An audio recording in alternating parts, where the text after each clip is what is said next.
Happy podcast day, Falcon Paladin. Happy podcast day, Summicron. Do you know who Summoning Salt is? God, no. No, who's summoning Salt? Let me try and speed run pissing Falcon off. Who's summoning Salt?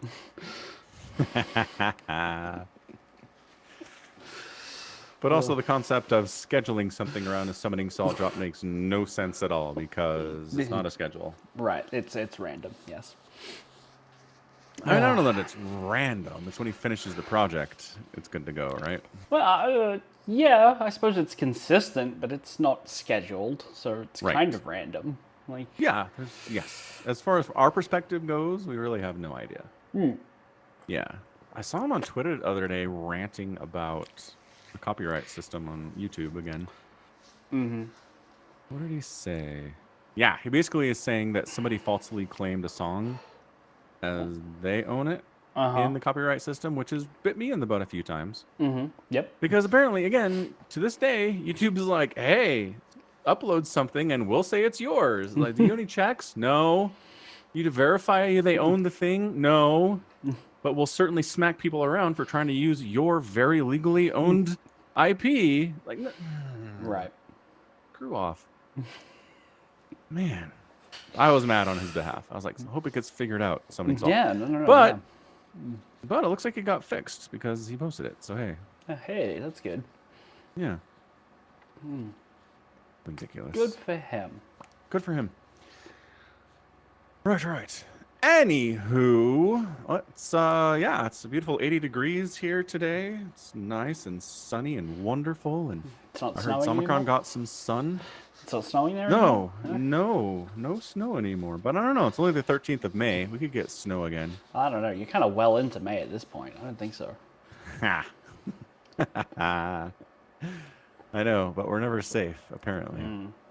Yeah, it's lovely here.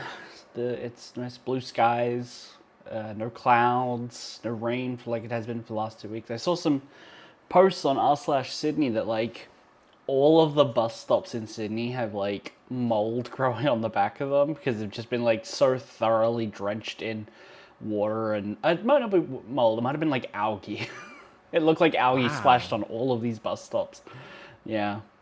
Like so thoroughly soaked. I mean, you guys are on the coast, so I imagine rain is not something you are unfamiliar with. No, of course not. Okay.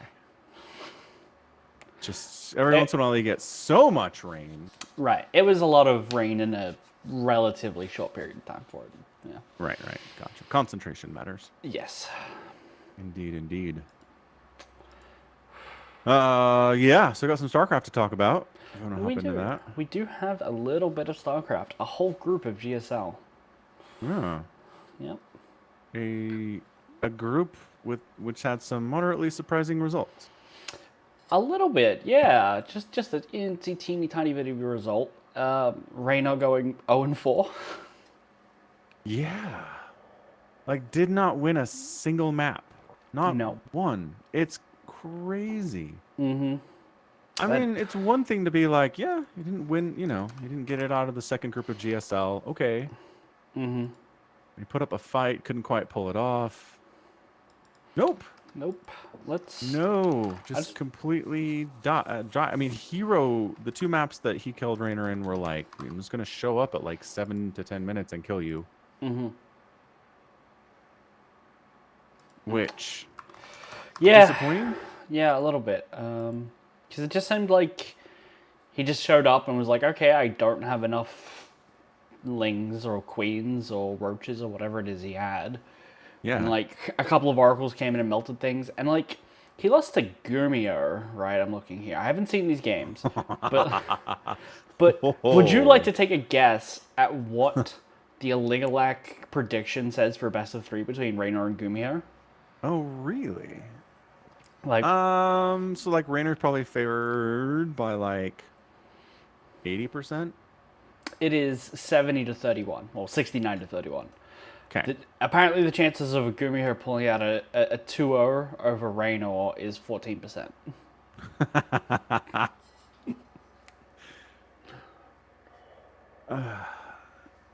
Yeah, and I mean, the fact that it was mech It was Mech that killed Raynor in game 1. Is like, what is going on here? Right.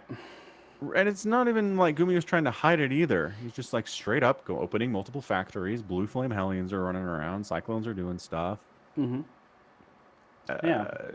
He's just expanding, protecting his bases with siege tanks and Thors, and he starts adding battle cruisers in around 15 minutes, and he's doing a great job sniping the outer bases of Raynors. Okay. It's ocean-born, so you got the bases kind of far in the corners-ish. He's doing a great job just showing up with some units. Battle cruisers killed the bases a couple times. So just Raynor couldn't quite get up to, the 7 base count he needed to really deal with, the 7 base count of Gumio. So, yeah, it was just great base sniping. The final engagement there's neural parasite involved. There's some fungals getting tossed down, which I was like, I don't know if I want to do that necessarily. Yeah. Yeah, but at the end of the day, at the end of that battle, it's just a bunch of battle cruisers remain.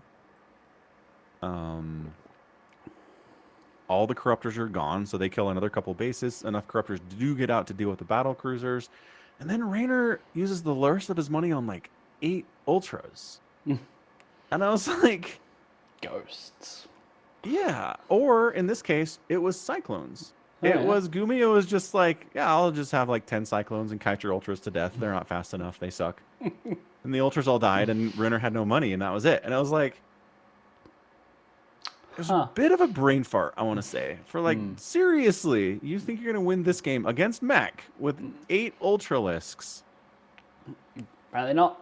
They're just not that kind of unit. There's just too many things that counter them. And plus, buildings can lift. So, like, even if you're running around trying to take down bases, they just go, whoop. I don't know. It was tough. It was a really tough loss for Raynor.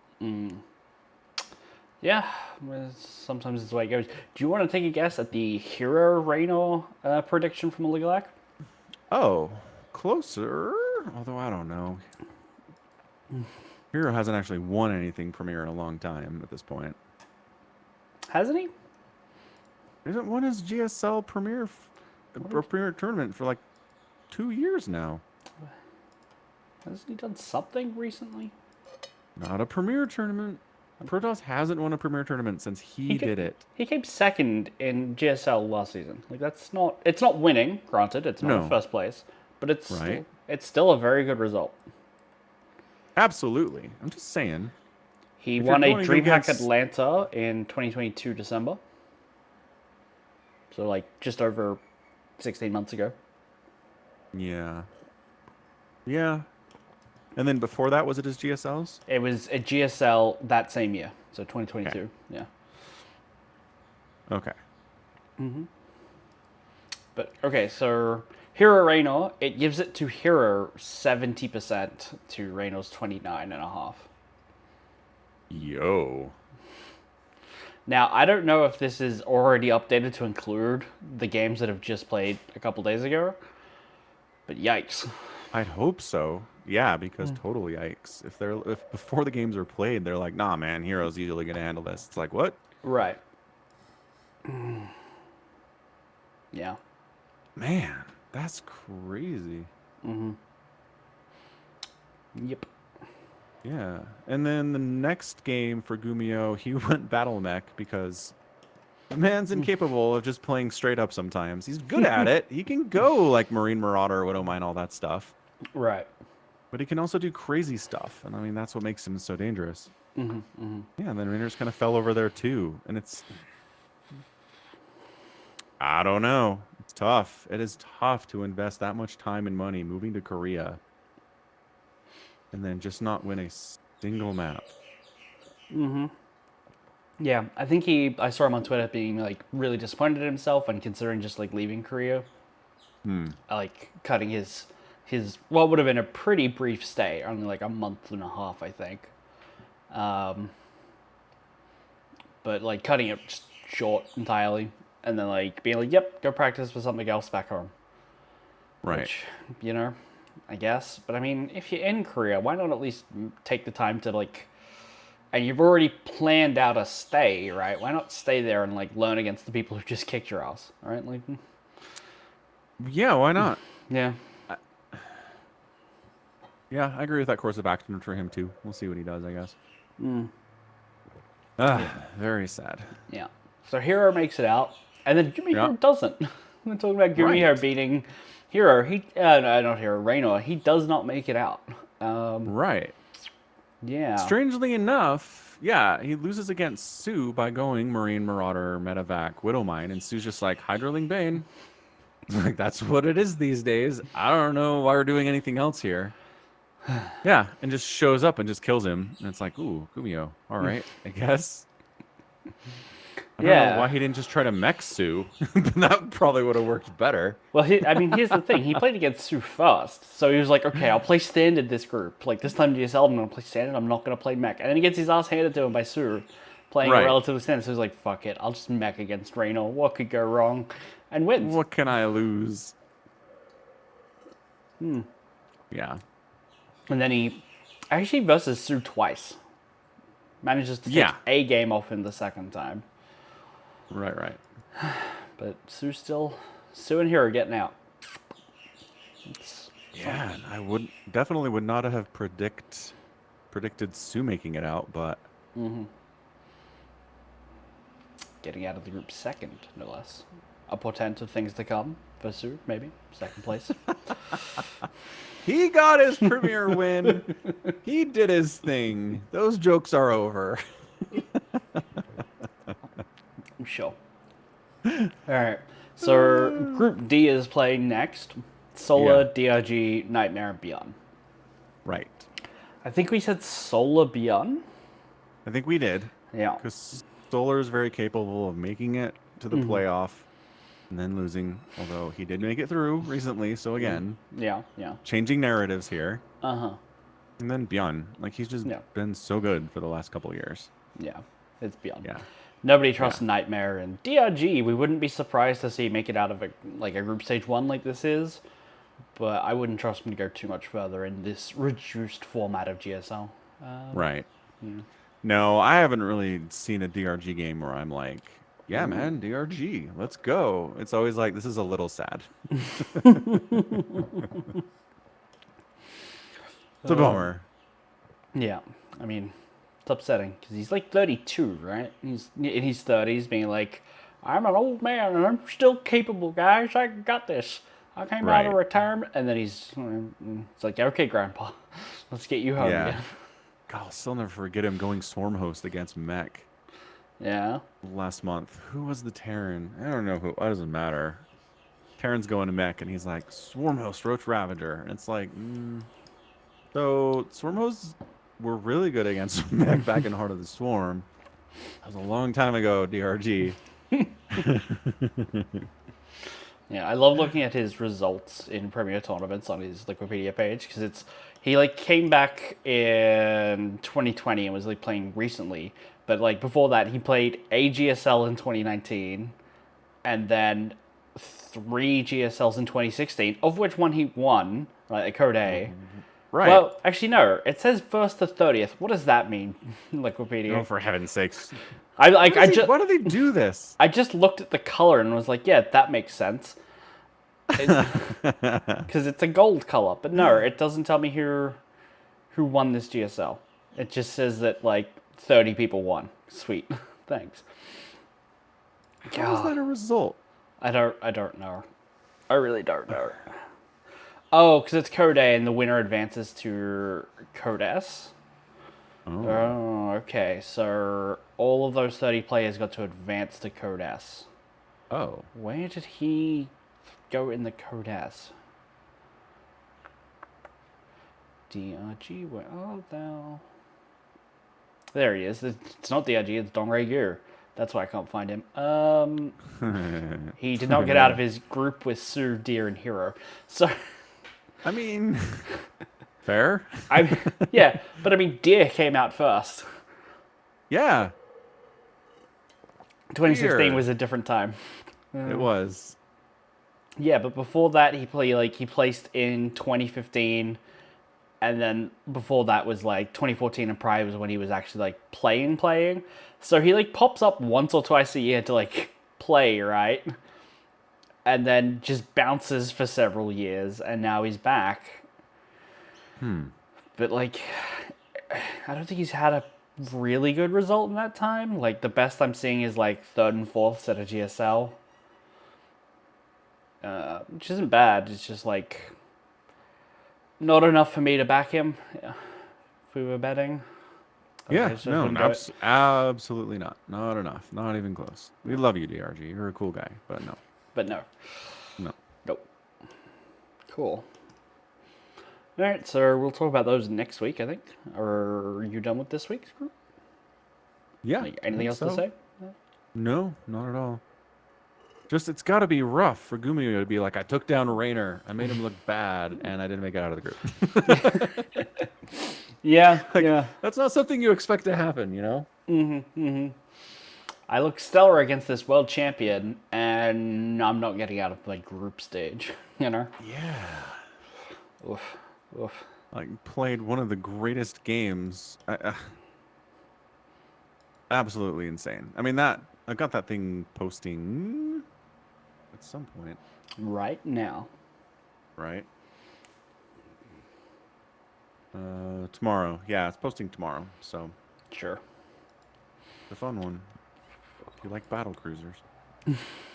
Who doesn't like battle cruisers? As you should. Yeah, exactly. All right. On to the Warhammer. On to the Warhammer. Yeah. So this book is called Primarchs. The Primarchs Anthology. And the one-sentence summary of this anthology is, Primarchs can be real dicks to their legions. Even the nice ones are dicks. Yeah! Yes! I did not qualify this at all. Yes. Absolutely incredible. Dude, that last one with the Alpha Legion, did not see it coming. No. Probably should have seen it coming. I'm like, it's Alpha Legion. What craziness can I expect from these guys, right? Yeah, yeah. I mean, and to be fair, I mean, we're kind of going backwards on this. But to be fair, when Omegron is struggling to deal with a Space Marine, I was like, what is happening here? These shenanigans are afoot. So, the book, the Primarchs, the book, is made up of 4 novellas. Yes. 2 of which are about loyal Primarchs, 2 are about traitor Primarchs. And they seem to be taking place at about the same time in the galaxy. Yeah, more or less, I suppose. Like, they're referencing concurrent events, right? Well, actually, okay, so the one with Ferrus Manus has to be pre-Heresy, just by definition, because he still has his head. That's an excellent point, except maybe that one. So except for that one. But yeah, the moral of the story is Primarchs are dicks to their own legions all the time. All the time. Okay, so the Reflection Cracked has Fulgrim being a dick, but he's like full warp worshiper now. Like, he's fully being like, yes, Slanesh is the correct path. So he's a dick for that reason. Ferrus Manus is just kind of a dick because he thinks he should be the best. He's like, no, I'm a good Primarch. Like, all my strength can't be for nothing. I have to be the best. So he gets to be a dick to everyone else around him who's not as good as him. Right. The Lion just wants to be in charge and, like, doesn't want to trust anyone. He's... Anyone. Yeah. Yeah. He's like, I'm the first Primarch. I'm the best. I'm the only one who can save the galaxy. And it's like, okay, man, delusions of grandeur much. Good stuff, Lionel Johnson. And then the Serpent Beneath was the Alpha Legion, and the Alpha Legion's the Alpha Legion, right? Like, it's impossible to summarize that, like, the most of the story is from the perspective of a Primarch who turns out not to be the Primarch, except for when it is the Primarch. But then again, he might be fighting the Primarch, and you don't know if he's serving the other Primarch, or is the other Primarch, or if his goals are to help the other Primarch, or if the Primarchs agree or don't. Yeah. Alpha Legion. Alpha Legion, in a nutshell. Yeah. I think so. Uh-huh. Which is weird, because Alpha Legion. that book is actually my favorite out of all of them because it's essentially like a heist movie where there's like we got to gather the crew and break into this secret facility, and it's a lot of fun to read. It's a lot of fun, but it is so frustrating. Because by the end of the book, I still can't ever tell, was destroying it in favor of the Alpha Legion serving the War Master or the Emperor? I'm like, I have no fucking clue.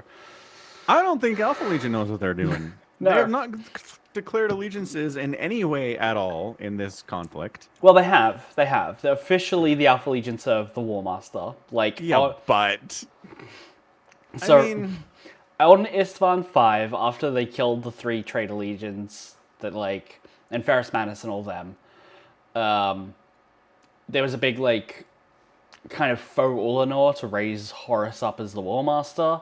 yeah. Alfarius, or a person representing Alfarius, was present in declaring for the War Master. Uh-huh. So, in theory, the Alpha Legion are traitors. Right. And yet. And yet. And yet here we have... so the crux of the book is there is a facility doing scientific research on an asteroid. Yeah, like old Xenos tech of some kind. Mm-hmm. And a person claiming to be Alfarius or Omegon is like, we're getting communication leaks from this place, and in theory that means it's being leaked to the Loyalists, and that's a problem. Because they're, in theory, serving Horus. So they go, okay, we need to make this thing disappear like it never existed, because if the enemy gets it, and they keep using ambiguous terms like the enemy, not if the Loyalists get it or the traitors, they keep using the word enemy. So what it feels like by the end of the book is they go in, they destroy this place, they kill everyone in it, they launch it into a sun, basically. Yep. And then what it feels like is maybe there was no internal communication leaks, and it was just Omegon being like, no, I'm actually still loyal, I just don't want Horus to have it. Because Alfarius might actually be a traitor, and Omegon might actually just be loyal. Which is a total mess. Mm-hmm. Because, yeah, at the end there's that whole reference about, Alfarius and Omegon are always agreed upon everything. Mm-hmm. Yeah. Are we in agreement, brother? When are we not? Yeah, right? Suspicious. Sus. Freaking Alpha Legion. Sus. Yeah.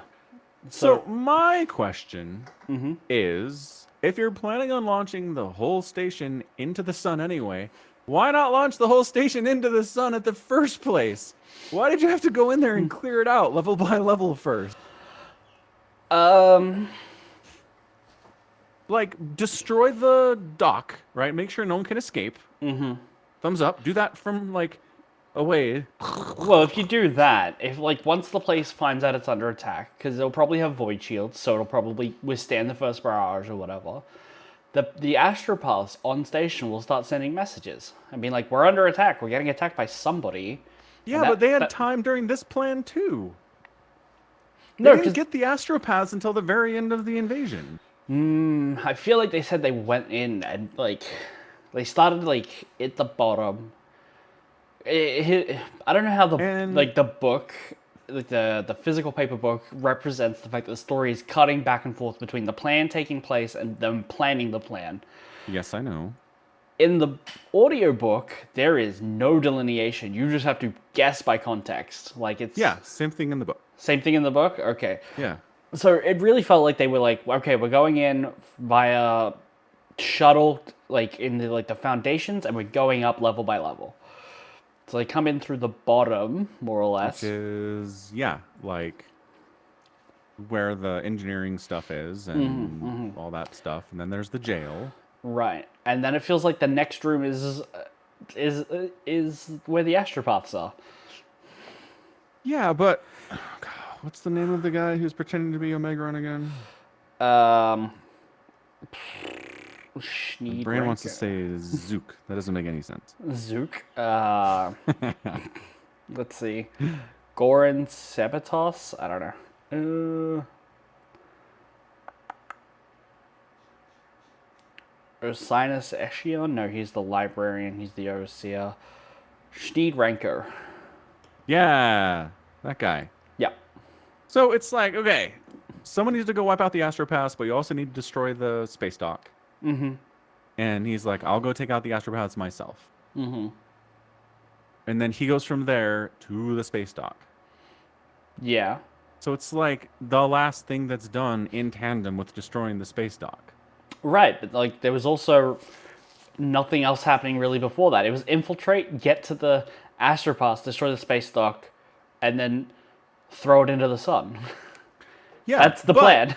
That's the plan. But then the guy running the station is really smart because he's Alpha Legion. Right. And he has all of these counter traps set up and actually does realize what's happening, that he's under attack of some way, puts up counter fire with his legions, and actually pins these guys down for a while. So there's plenty of time to send a message to the Astropaths using this plan. Tons of time.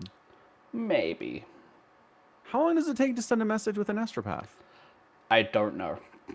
And isn't the whole point, don't they talk about how this region of the galaxy is unusually calm right now?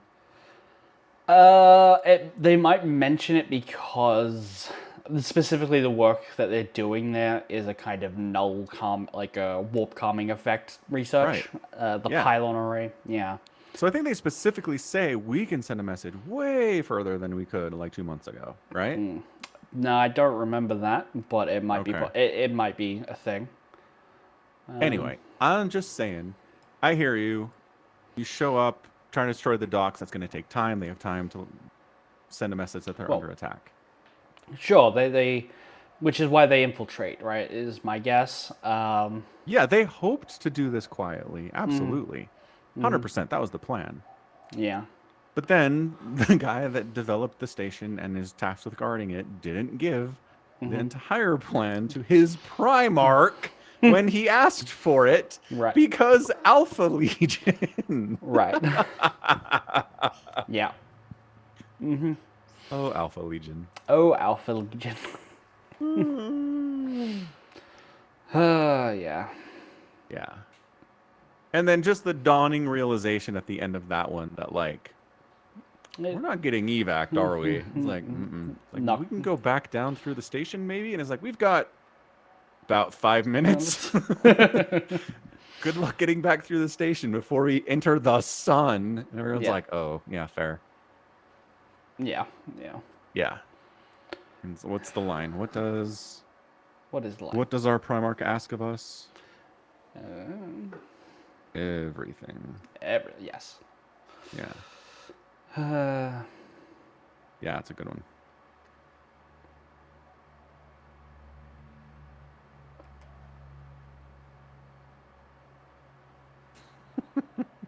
Yeah. You reading the line? So yeah, so that's that one. The Fulgrim one is fun. The reflection cracked. Yeah. So basically, Lucius, for this story, notices like Fulgrim does not seem quite magnificent enough to be Fulgrim. Like he doesn't quite remember their honor rolls, or doesn't look particularly great with a sword when he's executing Eidolon. So, bye Eidolon. So obviously, yeah. Eidolon, who like has the softest question posed to his Primarch about what his plan is. Yeah, like he is tiptoeing. Yeah. And Fulgrim's like, I'm not having any of this. You approach the line of questioning what I'm doing here, and I will kill you. Everyone sit up and take notice. Yes. Which is like Angron stuff, man. Calm down, Fulgrim. Yeah. Yeah, so he basically manages to arrange a council of the old Warrior Lodge, the Brotherhood of the Phoenix. They all meet and be like, Lucius is like, I think something's pretending to be Fulgrim. And they're all like, we'll kill you for the notion. Explain yourself quickly. So he starts saying stuff, but finds out that two of the other captains, well, one of the captains, Julius Caesaron, and Chief Apothecary Fabulous Bile, they're like, no, we agree. He's got some strange shit going on in his blood, and like, yeah. So they all arrange a plan to try to incapacitate him, and then tie him into a excruciation rack, and then torture him a bunch. Until the demon leaves. Until the demon leaves. The Slaneshi demon that, are all kind of known for being like, yes, excess of pain and pleasure, please. I can't tell the difference. Please torture me. This will go great. And I forget who it is, but somebody makes the point, like, this demon is going to let the body die before it bails. Like, this is not a fight we can win. I'm sorry. Not this way. Mm-hmm. But, like, they're like, we don't know what else to do. They're a little bit lost here. It is. I think that's why I like this one as much as I do, is because it really shows that, like, the Third Legion is falling to Slanesh and Chaos and all that, but they still don't understand it or even how it works. So, like, demons are real. How do we get rid of them? I don't know, try torturing it. It's how we get information out of things. So it'll work the same way. Yeah, they, like, start cutting up and torturing and stabbing and electrocuting Fulgrim. And he starts, like, waxing philosophical about the nature of perfection and, like, gives them a history lesson, basically, of, like, where did we come from? Oh, Terra, sir? No, before that, you fucking moron. Yeah, let me explain the nature of the universe to you in terms of chaos and order. Yes. Yeah, and, like, giving tips to the people actively torturing him. Yeah, like, maybe a little higher. You there, drilling into my spine right now. Like, yeah, just change that angle a little bit. Oh, yeah, there it is. There we go. Perfect, yeah. So Fulgrim basically gets bored of this passing game that he's playing. He believes he's taught his sons a lesson and, like, breaks out. Lucius realizes that, oh no, this is just Fulgrim. He's just been fucking with us deliberately and does not care about, like, the past glories of the Legion, because why would he anymore? Nobody else does. Why would he? And he, like, kneels and he's like, oh no, I recognize that you really are just Fulgrim now. Fulgrim is changed and we owe you our allegiance as much as we ever did. Fulgrim takes them to La Fenice to see the painting, where he's like, well, you were right to suspect something, because I was I was possessed at one point. But while I was there, I learnt a little bit of warpcraft, and I managed to, like, trap the demon in this painting. Isn't that neat? And they're all like, yes, it is. That's incredible. Like, most of the stories are here about people treating with demons. Does not end well for the person treating with demons. Let alone flipping the script on one and not imprisoning it. Yeah. Yeah. And I mean, I don't know, like, how did you do it? Understanding of Warcraft and being a Primarch. Like, okay. Supreme willpower. And probably some favor of Slanesh. Like, other warp power. Probably went a long way, I think. I guess. Because, like, Fabius is talking about how there's something going on with his biology. Mm-hmm. And, like, I think what that is signaling to the readers, because everyone knows what happens to Fulgrim, is that he becomes a demon Primarch. Mm-hmm. Like he achieves, like, godhood, basically. Or ascendancy. Or slavery, depending on how you want to look at it. And so he's clearly being favored by Slanesh at this point, and is maybe getting some juice from him, So So this demon that was possessing Fulgrim was just like a random demon who's like, this will be fun. Let's do this. I mean, and then Slanesh is like, no. I mean, he's like, well, essentially, yeah, but, like, Fulgrim describes him as an ancient demon. He was in a sword and, like, corrupted an entire civilization on a whim, more or less, it feels like. Oh, as far as demons go, this is probably a really powerful demon, but yeah, essentially he was just like, hey, sweet, I've got a flesh body to play around with, and it's a Primarch. This is great. What a great toy, Yeah, definitely. And then Fulgrim's a little more powerful, a little more willful. Mm-hmm. And Slanesh is like, yeah, that's funny. Let's have you turn the tables on this guy. Yeah, turns out Slanesh doesn't care who's getting tortured in the painting, you know? Yeah, that tracks. That Yeah. follows along with Slanesh for sure. Yeah. Yeah, that's funny. And then I at the end... love the part where Lucius is the one who notices that Fulgrim's sword work isn't quite up to par right now. Yes.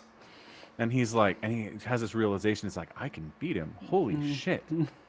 But then when it comes down to it, he's like, were you tricking me into making me think that so I would try?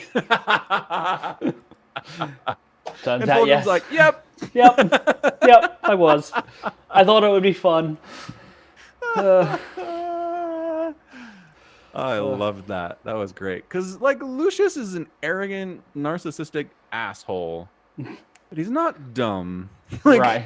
He's a pretty smart guy. Yeah. He's got good instincts. He's good at observing people and understanding who they are and putting together plans and stuff. So, yeah. He's a fun character. He's terrible, but he's a fun character. Yes, that's true. That is true. Yeah. So that's... Oh, my favorite bit of this one is when he's like... He can't tell if he's dreaming or not, and he's like, I'm in Lafanice, and before to go against the Primarch was foolish, but now it's death.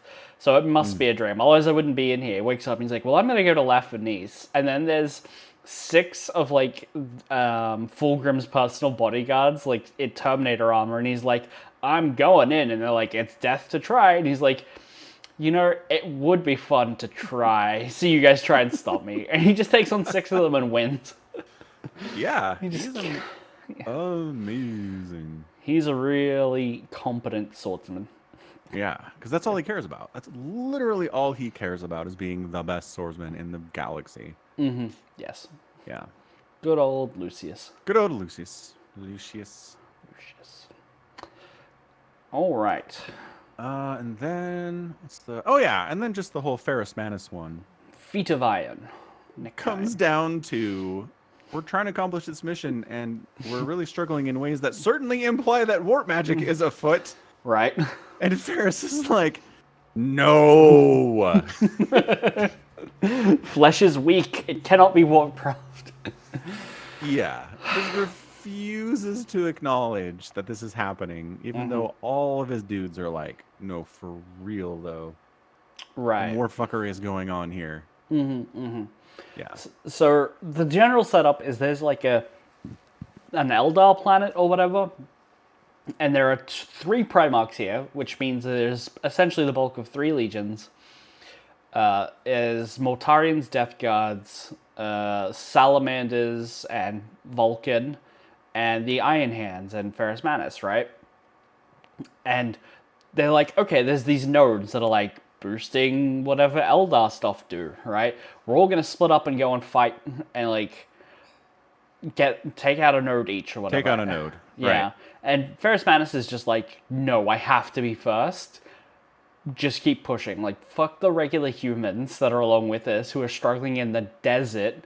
You know, push on, leave them to their wounded. They'll all die. We do not care. The flesh is weak. Right. And what makes it worse for him is that his brother Primarchs are succeeding, and he is not. And he's not. And they're like, oh, do you need help? And like, from Mortarion, I can totally see that being like a snide remark, being like, oh, do you need help?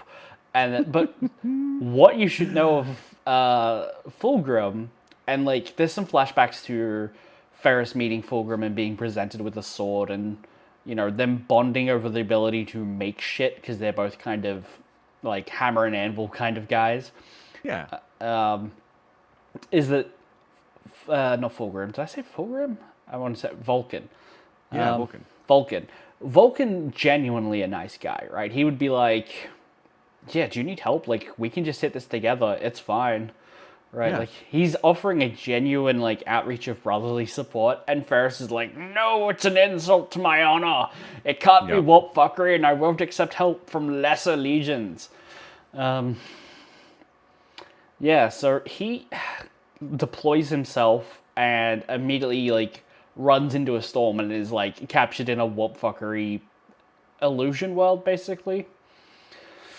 and there's some Eldar guys there who are like, we need to show them the future so he can be ready for Fulgrim turning on him, and like, we just need to show him the future. Actually, it feels like these Eldar, are they Cabal? Are they trying to give him the Acuity, and when it fails, they go, okay, let's go try the Alpha Legion?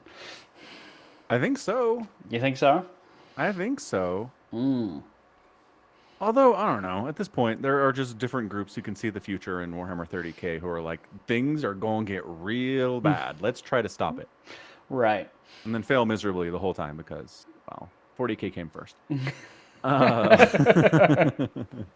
That's one way to put it, yeah. Yeah. Yeah. And what's funny about this one, too, is that we get the discussions with the Eldar. They're talking to each other about this. And then when he's like, we have to make this work with this one, talking about Ferrus Manus. Mm-hmm. And the other Eldar are like, nope, not this guy. This guy's as stubborn as they come. Like, even on the scale of other Primarchs, like, he's never going to listen to you under any circumstances. Yeah. It's like, well, we have to try. And he believes in this plan of his. Mm-hmm. It doesn't work. Doesn't work. He's very sad about this. What else doesn't work is, like, he manages to get Ferrus Manus into, like, this part of the webway and create, like a demi-universe around him, and then he's like, oh, well, this is taking up a lot of warp power, and they let in a demon. And they're like, hey, you've caged the Primarch, and now you've got a demon in there with him. He's like, oh, shit, what happens if we kill him here by accident? Like, we don't know. We don't want that to happen, though. And he's like, well, we could go help him. I'm like, no, we just have to hope that he can kill it himself. Right. He is a Primarch, after all. It's true, yeah. That's pretty nice. Yeah, and they create this, like, haunted house, this, like, house of horrors for him, where it's like, here's all these faces stretched out before you, and they're dead, and they're screaming, and it's your face!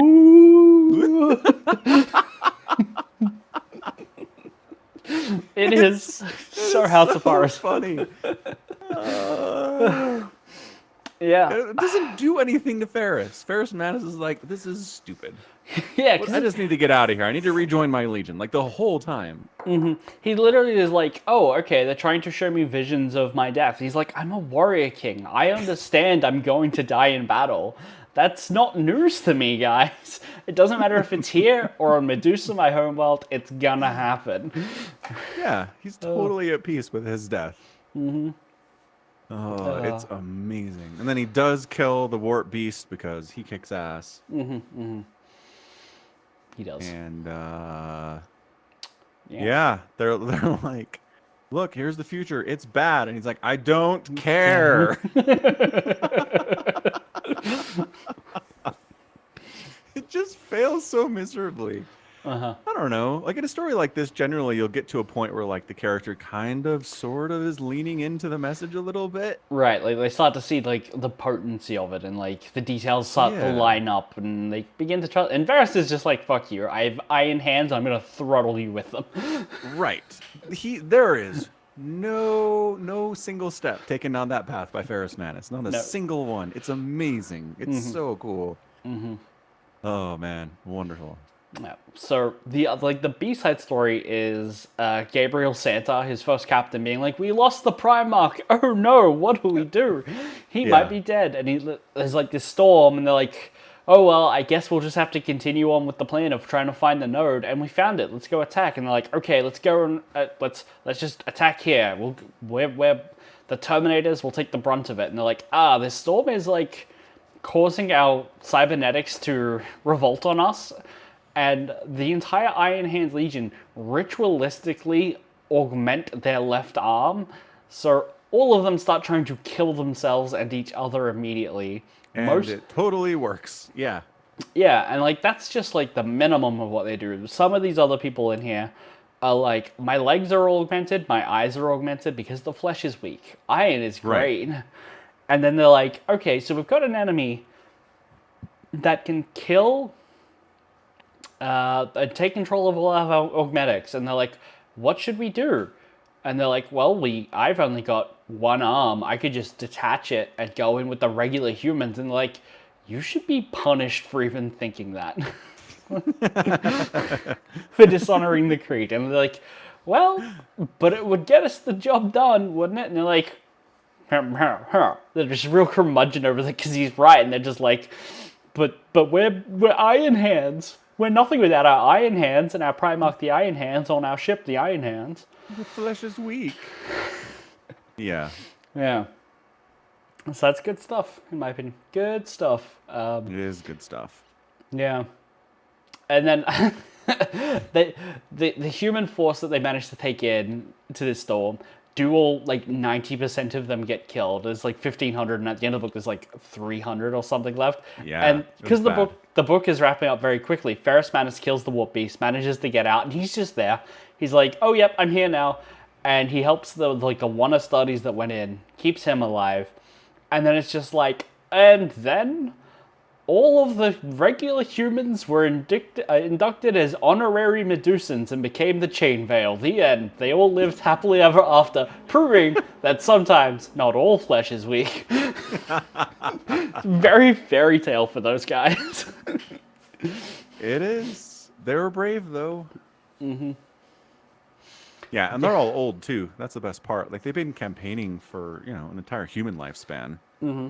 Yeah. And they've survived to this point. And, yeah, they basically recognize that they're seen as second class, especially in this legion. Mm-hmm. Like, of all legions to serve in, this is the one where you're going to be seen as lesser. Mm-hmm. Mm-hmm. Yeah. Yeah. And, this is on retrospect, it's kind of a dull read, but like when you look at it as a whole, I think it's a lot of fun to be like poke at it a little. It's a good book. I don't hate it. No, definitely not. Yeah. We didn't talk much about the Lionel Johnson one, but no, I just meant the Feet of Iron story. That note. Oh, yeah, in particular. Got it. Yes. Yeah. That one's So Feet of Iron is followed by The Lion by Gav Thorpe. The Lion, once again, is like... It skips a bit. It skips a bit, and I was looking at the flowchart, and there isn't really there is a book just before this for The Lion, but it's another short one called Savage Weapons, and I think I've read it, and I don't think it's like... it's going to tell you much about what you're missing from this book. Because at the beginning of this book, it's implied that the Lion was wounded by Conrad Kurz on Sagwalsa. I did have to look that up. I was like, wait, what? Yes. There isn't... I'm looking at the flowchart that we have for this book. It's not like... I don't think there's a book in here that's for that. And I'm like, I know what that is because I read a 40K book about it. Right? Right. And so I kind of forgot it would do that to you. But that's fine. I figured it out. Yeah. Basically, they're fighting the Night Lords in Thramas for a couple years. Conrad Kurz is a dick. You don't need to know much about him beyond that. Maybe we'll read those other books later. Well, I read his thing, and it's like he is, what's the word, tormented by memories of his past and his own insanity, and he's really edgy and dark, and he broods a lot. Yes. Like, okay, I get it. Here we go. So Conrad Kurz has the foresight, like some of the Primarchs can see the future. The two that can do it the best are Sanguinius and Conrad Kurz. Sanguinius is kind of like a beatific angel figure, and Conrad Kurz is like edgy Batman. Where he's like driven mad by his visions of the future, and like the planet he grew up on was like serial killer the planet and gang rapists the planet, and so his idea of like conquering them all was just butchering them and skinning them and being like, this is what happens if you step out of line. So he rules by fear, and that's his thing. Basically, he sees the future, goes mad, and then turns on the Emperor and being like, how could you sanction us for doing this? You have to rule by fear. This is what you made us to do, and we'll prove that to you by basically inflicting horrific things on the Imperium. They prove that the only way that they can make the Legion stay in line is by then giving the Legion something to fear, which is each other. So he kind of has a point, but it's hard to like grasp it with just me telling you. We should definitely go and read those books in the 40k, the Night Lords trilogy. That touch on it much better. Because he's kind of right, but it's also, sometimes it feels a little bit like cringy try-hard edgelord. So much. So much. Right. Just a little. But yeah, so he fights the lion on Sagwalsa. They wound each other, but don't manage to kill each other. The lion, where this book starts off, is like... He's like sitting there trying to like tactically decide how he's going to engage Conrad again, because they just keep doing like these hidden runs. They don't want to fight him on open ground because they'll get massacred, because terror tactics is the Night Lord's specialty, and the First Legion is a very powerful legion, right? Yeah. So nobody wants to fight him on open ground, but he can't like find a way to bring him to heal. And then he gets word that another planet is like a little research facility station is like under attack from the Death Guard and the Iron Hands. And so he's like, sure, okay, we need to go there and sort this out. Because a thing he did years ago, he like remembered that there's like some secret facility working on some really cool shit there. So he's like, let's go and get that crap. And then he's like, okay, so when we get there, we're not going to trust either side. Like, I feel like the Death Guard at this point should be pretty obviously not loyal. Yeah, but he makes the point that Paris Manus is dead. So what are his legions doing? Like, that's a valid question. That's true. Yeah. Yeah. That is a very valid question. I don't think they get to be blow the Death Guard fleet out of the air and then be like, hey, Iron Hands, what are you doing? And then if they aren't like nice enough, you just kill them too. Yeah. That's true. That's fair. Yeah. Instead, he like positions his fleet in between them and is like, hey, no squabbling, you two. I'm the Primarch. And he like unchains his librarian. Oh, we skipped a bit. In the warp, they're getting followed by another ship. There's like a Night Lord ship that is somehow able to follow them where they're going. And his astropath is like, this shouldn't be possible. This is some freaky stuff. Yeah. Yeah. This is fucked up. I don't know what to do. Yep. And so the lion's like, okay, let's do a maneuver where we suddenly reverse our slipstream, a stream that we're in the warp, and like ram them or board them or like cause them all to drop out of the warp. I don't know. It's a little confusing of what basically get them close enough they can shoot at them, I think is the plan. Yeah. Which seems to work because the Night Lords open up communication and like, I'll see you in hell, assholes. And like demons start appearing on the ship, and they're like, oh, we can't. Our weapons are pretty weak against demons. What do we do? And the lion's like, well, I'm a Primarch. I've got blessed weapons for hands, so I'm just gonna like go and attack them myself. And like the Astropaths who open their eyes, and we've been playing Rogue Trader with an Astropath who can open up their third eye. Very effective as a weapon against warp bullshit. Yes. But they basically clear off all the demons. And when they get back to the bridge, Nemiel. Oh, how much I love Nemiel in this book. After having to read Fallen Angels and Descent of Angels with Nemiel as like a child, being characterized as a child for like 50 years. It's great to have this book where he is just doggedly, the Emperor said no psychics, and this guy used his mind to kill a demon. And they're like, you used librarian powers? And they're like, but it worked. And they're like, oh, but it worked. So the lion decides psychic powers are okay now. Fuck Nikea. Like, immediately. Immediately sees the benefit of psychic powers. Yeah. Changes his opinion on him on a dime. And Nemiel, God bless Nemiel, says no, that this was forbidden by the Emperor explicitly. And Lion takes that in his stride and agrees and pats him on the shoulders. And then punches him in the face and explodes his head. Sure does. So, loyalist Primarch the Lion, happy to kill his own troops. Fulgrim, traitor Primarch, happy to kill his own troops. Right, but Omegon. It's different scenarios.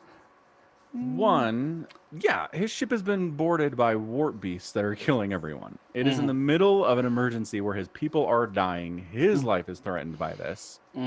And directly contradicting the military leader's decision on something like this is mutiny. It is a capital crime. Right? So like it's like lawful good stuff. You know what I mean? Right, but like, so would be overturning Nicaea. Like, if the Emperor was there, would the Emperor then have just cause to punch the lion in the face and explode his head? Yeah, absolutely. But he's not there. The current head of the chain is law and God at this point. Okay, so that's how it works. It's only illegal if you get caught, kind of stuff. Yeah.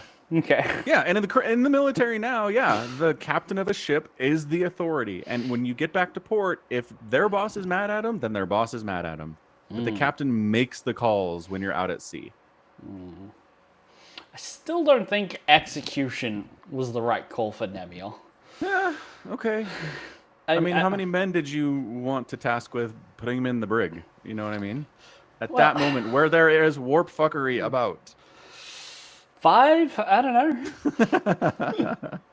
2? Like, here's the thing. You're on an entire ship filled with Space Marines who, for more or less, aren't very effective against what they're fighting. Tasking any number of them to be like, hey, Nemiel, stand down for a minute, brother. But, like, here's the crutch. When the lion punches his face off, the other Space Marine, who is it? It's Corswain, the Primarch Seneschal, is like, for a brief moment, I saw a look of like righteous vindication and savage glee on the Primarch's face. The lion didn't do it because Nemiel was making a good point. He did it because he was questioning his authority, which has to be number one above all else right here. But like, that's what I'm saying. But he enjoyed it, and it's like, well, how would he feel if the Emperor was also like questioning his authority?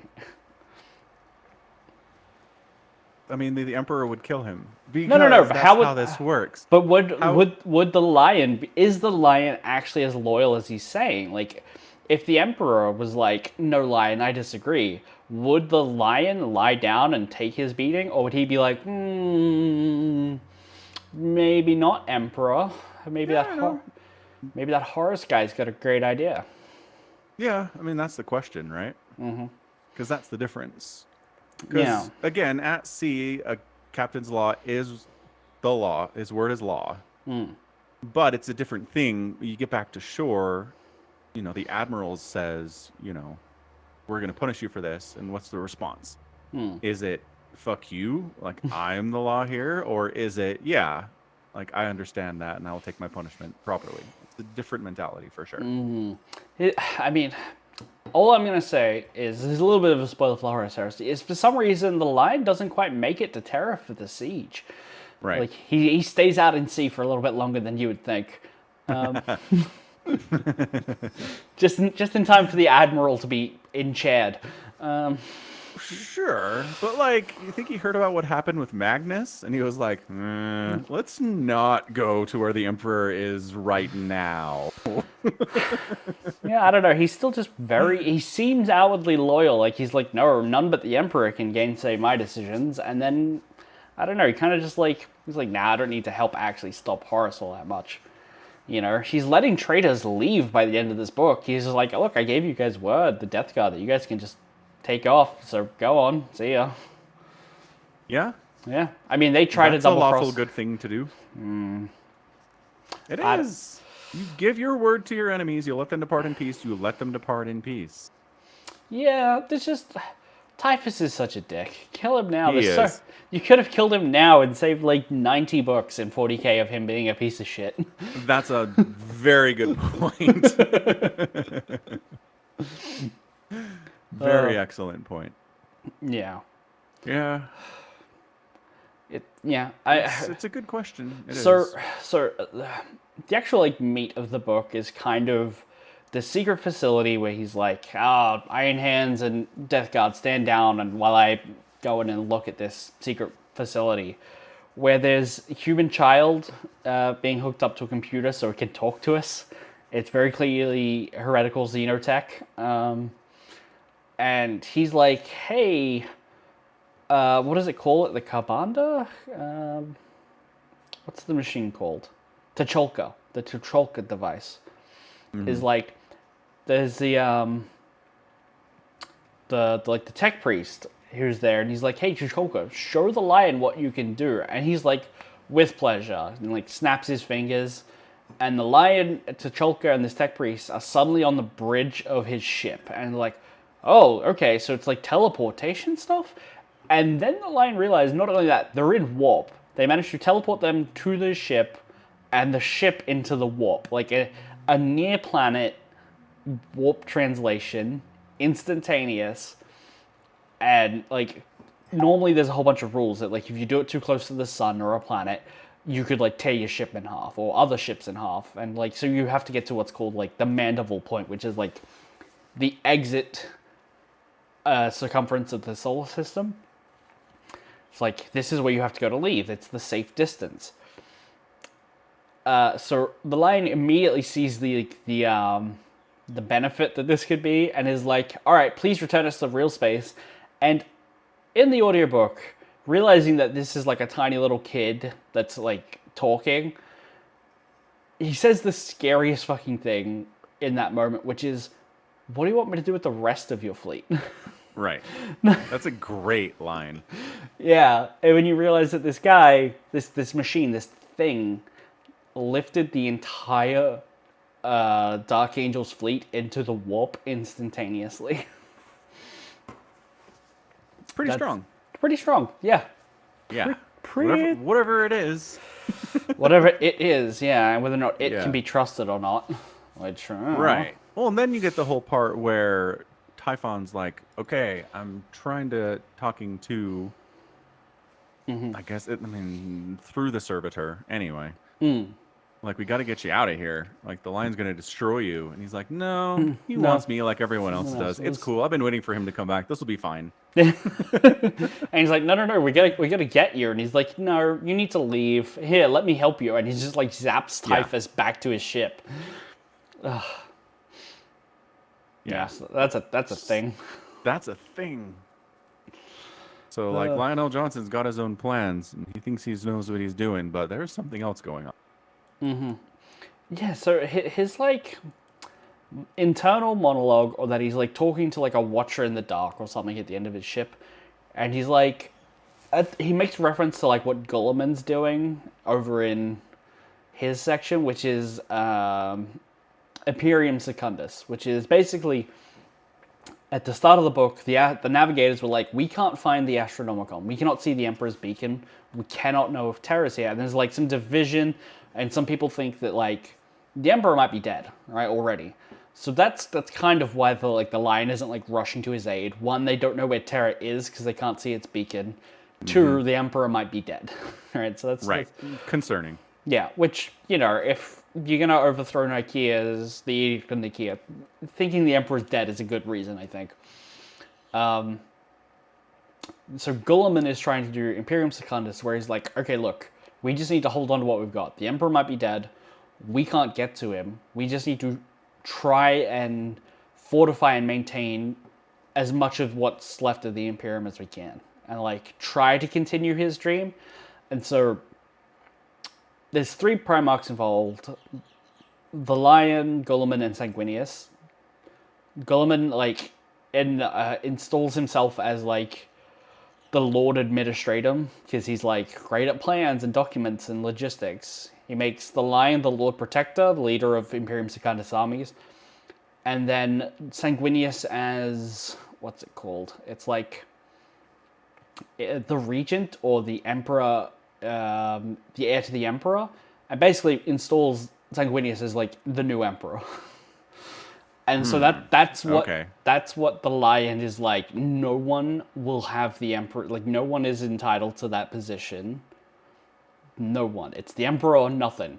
And he's like calling Guilliman at best a foolish dog, or at worst a traitorous bastard. You know, it's like, that's pretty harsh for like a dude who's clearly still loyal.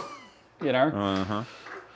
But yeah, he takes the T'Cholka device and is like, nobody can use this but me. I can't give that to Guilliman. He's gonna try and usurp the emperor, like carve out his own little kingdom. That's what the lion's seeing here, and I'm not sure the book gives it a lot of like enough context for you to know that. But like, I've read the other books, so that's what I'm giving you here. How did you feel? Did you like feel like that was explained enough that like? Yeah, he basically says I don't trust Guilliman. But He's like, I don't know what he's gonna do with it. He right, can't be trusted. I don't know what his goals are at this point. Yeah. Right, but there's a lot of like, Guilliman might be trying to be like the heir to the Imperium or whatever. Yeah, that so not so much. Yeah. Yeah. So I thought I'd fill you in a little bit. I appreciate that. That does explain some things a bit better, for sure. Yeah. Yeah, and he's gonna go use the T'Cholka device to like get the jump on Conrad. I'm sure that'll go well. I guess. Yeah. So the previous time they fought, if I understand correctly, Conrad was like, some of your legion has turned traitor. Yes, he's like, hey, when was the last time you went back to Caliban? Things are awry there. And he's like, And part of him's like, I don't want to believe you, and part of it's like, I totally believe you. Right, because the lion just doesn't trust anyone at this point, is what the book's saying. Right. So he's like, oh shit, maybe not. I do like they mentioned particularly too, like the lion got totally tricked by another Primarch. And he's different now. Oh, poor Petobius. His innocence has been lost. Yeah. Yes. That does happen. Anywho. Yep, so poor guy. Poor Lionel Johnson. He doesn't trust anyone. He doesn't have any friends. He's trying to keep everything together. He doesn't trust the people he can trust, even. Right. Like, he... Basically, one of the other Space Marines, like his Space Marines, was like, hey, the Astropaths came to me with this problem. I said, let's give it a day and see if, like, it is an anomaly or if it is a real thing with the other ship that's following in the warp at the start of the book. And he's like, maybe that guy's a traitor, and that's why he hid that information from me for a day, right? Like, he didn't, like, absorb an issue, deflect, and, like, try to solve it himself. No, he hid it from me. And then that's when he's like, hey, Causewayne, would you vouch for this guy? And he's like, well, I haven't seen any traitory intentions from this guy, but I'll summon Nemiel, Brother Redemptor Nemiel, the chaplain, just in case. And he's like, if the way that like the lion phrased it, he's like, if that's what you think is best. Like, he tricked his own little brother into being like, well, if you don't trust him, sure, right? Like, it's kind of gaslighting, where it makes the lion feel like he was tricking Causewayne into not trusting someone as well, and like that it was his own idea. It's like, well, if you think that's the right thing to do, you know? It's like, I have complete trust in him, but if you think there's might be something wrong, like, you do what you think is best. Oh boy. Lionel Johnson. What a guy. What a guy. So that's this book done, I think. Like, it is. The anthology done. Got it. Yeah. Overall, a lot of fun in all of the books. Like, a lot of fun to poke at as well. Because some of them, especially the Alpha Legion one, nothing makes sense. Trying to depict it and pull it apart is just going to what's something that when you grab at it and you pull it, it sticks to you, and then you just stretch it around and make it even worse, you know? I'm thinking like, I want to say fairy floss is where you just like get it wet and gooey. Instead of dissolving, if it just became tacky and sticky, you know? Yeah. Like a spider's web fairy floss. Ugh. So that's yeah. It's a bad time right now. Yeah. Which, okay, leads us to, what do we want to read next? You tell me. Well, what do you feel like? Pick a legion, pick a place, pick a thing that we've touched on. What do you want? I don't know. I mean, at this point,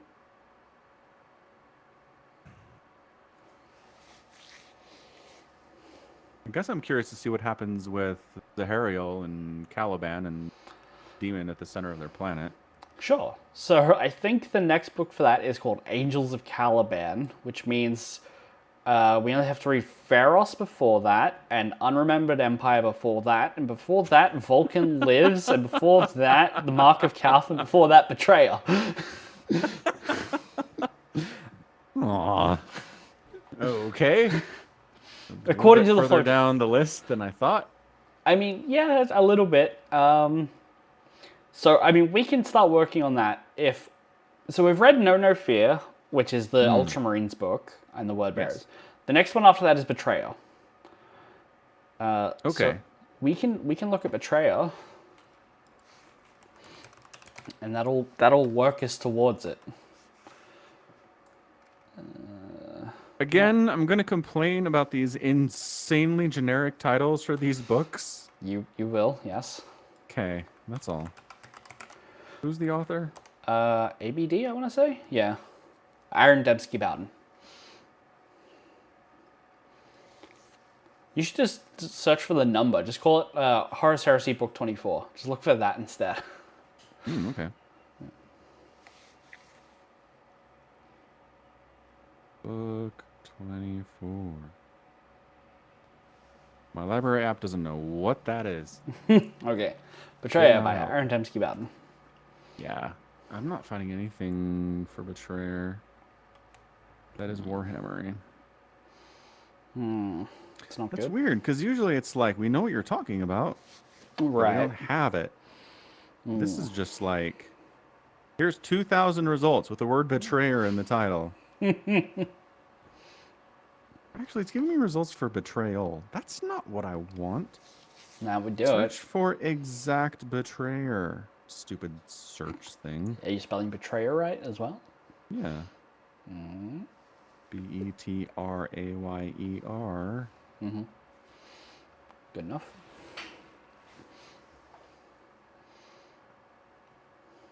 Like, you know how Google's like, we think you mean this. Are you searching for this? And you can be like, no. That's what I need here, but it's not doing it. Maybe they just don't have that book. But, again, to this point, if they don't have it, they know what it is. And then they go, we don't have it. All right, how do you spell Butrymsky? Butrymsky? What? I don't know. Aaron's name. AARN. DMB. SKI. Wait. DMB? DEMB. Ski. Okay, got it. Dembski hyphen BOWDEN. Yeah, reading. Yeah, that's weird. It only turns one title. Yeah. That's strange. Okay, let's try the Amazons. They all have it. They have all the things. It just costs money out there.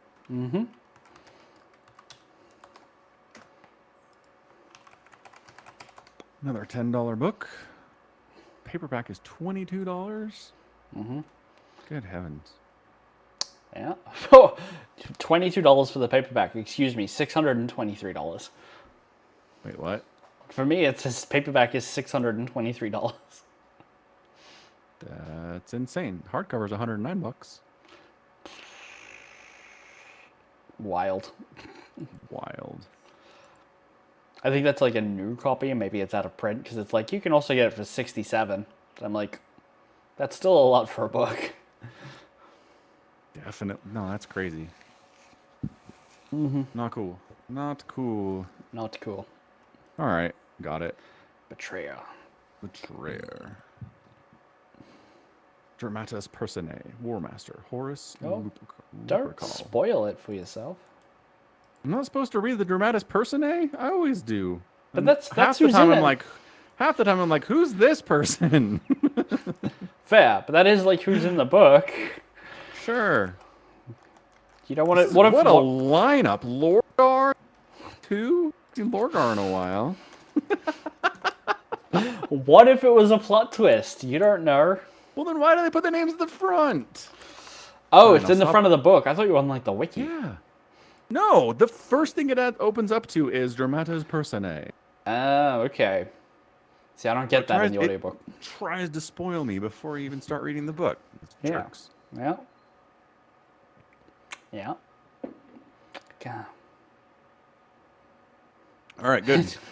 It's funny because I just was like, oh, okay, I'll go look at the Dramatis Personae on the wiki because that's where I can get it. I'm like, oh, Magnus is in this book. Cool, that is a spoiler. I did not know that. I thought Magnus was ages away from this place in the story. But okay, cool. Well, considering Magnus can teleport his body all the way back to Terra, Magnus can be wherever he wants. He can project his psychic essence. He doesn't like teleport himself there. Sure, that counts. It's not the same thing. I mean, he could be a psychic.